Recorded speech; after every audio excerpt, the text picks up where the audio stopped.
So right now we are joined by Karan Billmoria. He's the chair of International Chamber of Commerce, United Kingdom. So thank you so much for talking with NewsX and taking our time. So we are at the India-Spora event, and the headlines and the subtitle says the Forum for Good. So in your understanding, what is the meaning of good, and what the international people, the countries are hoping to do in future as well? India-Spora is a fantastic organization that I've had the privilege of working with in the UK. I've hosted India-Spora and spoken at two events in the UK Parliament, one in the House of Lords, one in the House of Commons. Both were extremely well attended, with high quality, a variety of people of Indian origin in the UK. And both of those events I came away inspired. And here we are in Abu Dhabi in the UAE with the first India-Spora global event with over 700 people of Indian origin from over 30 countries around the world. I mean, it's superb. In less than 24 hours, the interactions you have with people from all over the world is amazing. And there are so many genuinely impressive individuals here. And this is an example of what the 30 million people of Indian origin, the Indian diaspora, are doing around the world. And I remember the first Pravasi Bharati Divas, which was hosted, I think in the time of Prime Minister Vajpayee in 2003. Yeah.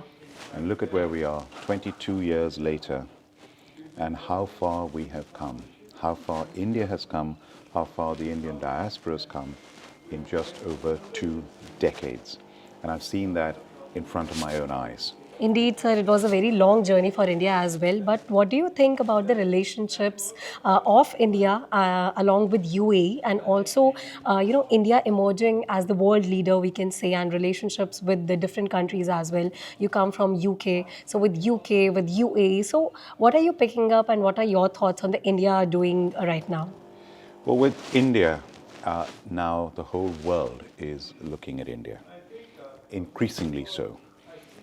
We heard today from His Excellency Sheikh Naan, the minister, who said, and you could see it was coming totally genuinely, how much he loves and respects India. And the relationship between India and the UAE is hugely powerful. The level of trade now is soon going to be $50 billion. Indeed. The investment, bilateral investment, between the two countries runs into tens of billions of dollars.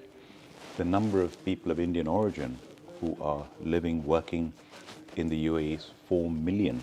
I mean, it's the biggest by far of any country that is represented in the UAE. So there's a close relationship, a growing relationship, and a relationship based on mutual respect. And that is the most important in any bilateral relationship, is their mutual respect. And with the UK, I founded the UK-India Business Council in 2007. Again, I've seen there with the Indo-British Partnership before that in 2003, when I was appointed as the co-chair. Narayan Murthy was my counterpart as the Indian co-chair. Dr. Sunil Mittal was my counterpart as the Indian co-chair. How much we've done in growing UK-India relations. Today, UK-India trade is over $50 billion. It should be $100 billion. With the United States, India has almost $200 billion trade. That could be $500 billion. Yeah. And now with the advancement in the trade with defense, in every area, we can do so much more with countries like the UK and the USA.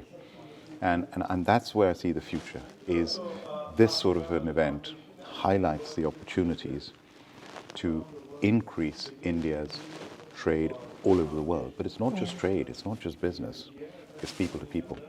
It's culture. It's all the aspects of hard and soft power. And India has a wonderful combination of hard and soft power. Of course, apart from being the biggest country in the world, number of people, 1.4 billion, having overtaken China. And now the 5th largest economy in the world, soon to be the 3rd largest. And I predict by 2060, India will be the largest economy in the world. Oh, great. Thank you so much, sir, for talking that and for saying that. And also, sir, lastly, I want to understand that you are the member of India Diaspora. You are connected with this team from a very long time. So what are their future plans? What are there on the agenda of, evolving India and, relating India with other countries and doing multiple things that India Diaspora is doing right now as well? I feel, as a person of Indian origin, with the diaspora, what you notice more and more is, for me, living in the UK, I went to the UK as a student to study, and then I founded my business, Cobra Beer, which is a household name in the UK today, I'm proud to say. Then I entered UK Parliament, then I've been a university chancellor twice. And in many ways, I've been living the British dream of an immigrant coming at 19 years old, starting up a business from scratch, ending up as one of the youngest members of the House of Lords, and there after 18 years. And that country has given me the opportunities to do that. So I feel very proud to be British. Yeah. I feel very proud to be a British Asian. I feel very proud to be a Zoroastrian Parsi. But I'm always, always very proud to be Indian. And that's the best thing about it is you can integrate to the best of your ability in whichever part of the world you're living in as a member of the diaspora, but you never forget your roots. And you're always proud of your roots, and you're always proud to be Indian. Yeah. And when I speak in the House of Lords and I speak about India, I speak with pride. And that is wonderful. So we are in the privileged position of being ambassadors for our motherland, for our country on a day-to-day basis. We have the ability to connect the countries we live in with India, to help that relationship, to invest in India. The amount of people I've met here who are doing phenomenal social impact. Yeah. Whether it's in AI, in rural areas, with the environment, with water. I could give you example after example. In less than 24 hours, I've met individuals who are doing phenomenal work in education in India. So we can help in all these different areas. As members of the diaspora, we're in a privileged way to be able to do that. Thank you so much, sir. Thank you for giving your time and talking to us. Thank you so much. Pleasure. Thank you. For more such videos, subscribe to the NewsX YouTube channel, hit the bell icon.